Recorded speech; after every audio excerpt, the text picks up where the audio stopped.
Steve Olmes, your real estate agent and consultant. Selling real estate since 1980. Scams to watch out for in 2018. There has been scammers around since who knows when, but with the internet it seems that it may be harder to tell what is and what is not a scam. This article goes over some of the top scams to watch out for in 2018.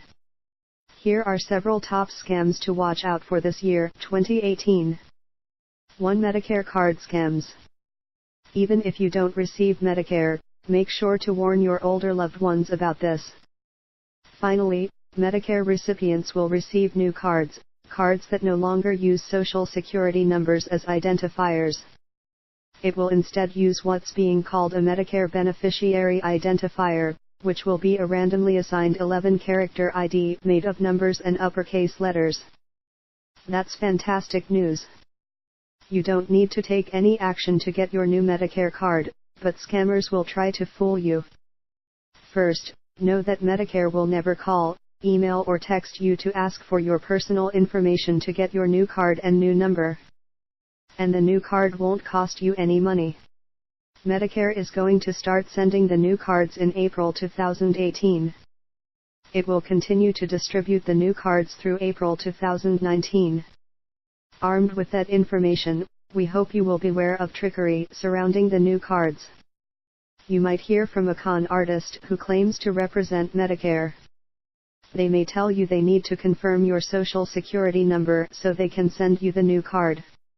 Or they may ask you to verify other personal information. They may also use scare tactics, such as saying your Medicare benefits will be cancelled if you don't share the information. They could also ask for your credit card number, or tell you to wire money or buy gift cards to pay for the new card. They're all scams. 2. Tax scams will continue. Tax scams have been the most common of all scams for years now. There are many varieties, and we're sure to see more in the wake of the newly passed tax bill. One of these scams happens when a scammer, who has obtained your private information, files a tax return in your name.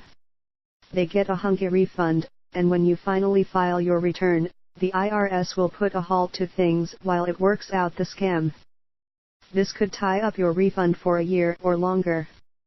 It will make things messy down the road as you'll need to take extra steps to protect your identity. Your best protection is to file your tax return as early in the year as possible so you beat the scammers to it. You may receive a call from someone who is impersonating an IRS agent. The caller says you owe back taxes and if you don't pay immediately, usually with a wire transfer or a gift card, a warrant will be issued for your arrest. No, the IRS won't ever call to ask you for a payment, though the IRS now does work with debt collectors, who may call representing the agency. If you get this kind of call, just hang up and call the IRS at 800-829-1040. A newer tax scam targets businesses. Criminals will pretend to be a company executive, and they'll send emails to payroll and human resources employees. They'll ask for private information about employees, including copies of W-2 forms. If the scammers get W-2 information, they'll have everything they need to file a fake tax return in your name. Similarly, scammers have tricked tax preparers into giving out private information. Have a chat with yours to see how they protect your data.